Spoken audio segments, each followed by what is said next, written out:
When Torben Søndergaard and his family fled religious persecution in Denmark, they thought they would find refuge in the United States.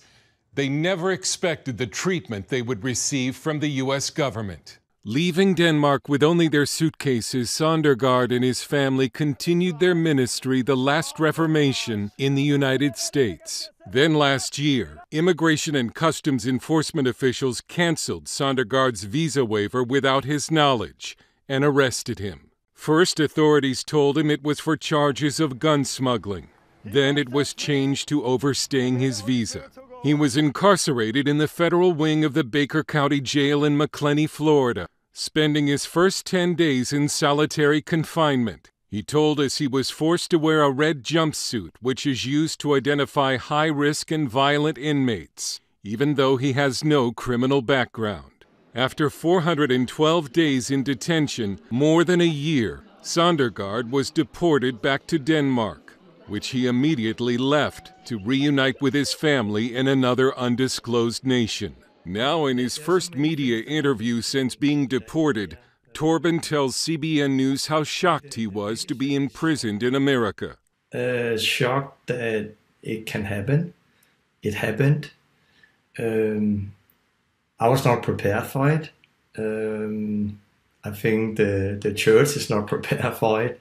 I didn't understand how this could happen also in a country like America, where there's so many Christians and churches and ministries. Søndergaard told us that inside the prison he faced a level of hostility from the ICE officers that was different from the treatment of other detainees. I had people coming to me and say, "What is happening with you, Tom? Like, what is happening here? They don't treat anyone else like this." There was intimidation. I had some encounter with the ICE officer that was very unusual.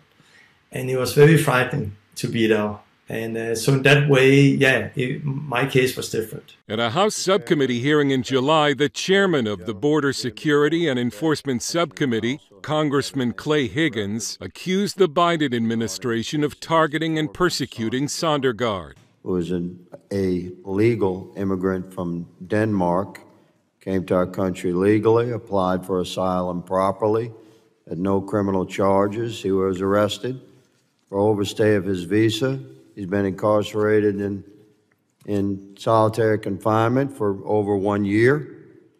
He's been persecuted by this administration and targeted, we believe, because he's an evangelical Christian minister. But Torben says in spite of the treatment he experienced, his time in prison transformed and humbled him, especially when Christian leaders he said he had been inwardly critical of spoke out on his behalf. And when they spoke out for me, it really humbled me in a deep way. And did they really speak out for me?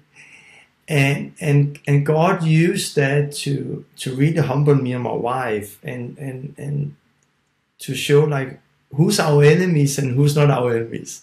We have the same enemy. We should not be enemy against each other. There is another enemy out there. Torben says he was one of the few detainees in the facility who did not speak Spanish, but that did not stop a revival from spreading through his unit. I had a person from my third cell who came to my cell, my third dorm came to my dorm, and I asked him, "Hey, are you a Christian?" He said, Yeah, actually, in our dorm, we are doing Bible study every day. There is a missionary someplace in this prison who have done some teaching, and it's being translated and going from dorm to dorm. And we are doing Bible study in our dorm, and it's so good. And he told me that, and I said, I'm that missionary. You are! And he was so excited to see me. So it really just grew. Many got healed, people got filled with the Holy Spirit, many got set free in our cell. It was really powerful. And the most beautiful communion I'd ever shared was on the prison floor with a new convert, a new disciple. And the most beautiful baptism was in there. And the word became alive in a very different way. But it was really beautiful sometimes. However, Søndergaard believes his experience is also a warning to the church that persecution is coming. We think it's for the few extreme out there. And we think we are safe if we just don't do like them and them and them. And maybe it's only a few now, but it's a few now, and then in short time it will be the many, and in the future it will be everyone who confess Jesus as Lord. Torben's asylum application is still pending, but for now he's finally been reunited with his wife and family. I'm very close to my wife and my daughters, and my wife went through a very hard time in all of this. It's good to be out, it's good to be free, so I feel excited for the next season. At the same time, I feel a little homeless. I don't know what is going to happen now. I would say it was truly the best Bible school I ever been on. I don't want to do it again. I really don't want to do it again. But I'm thankful for what God He did through all of it. Dale Hurd, CBN News.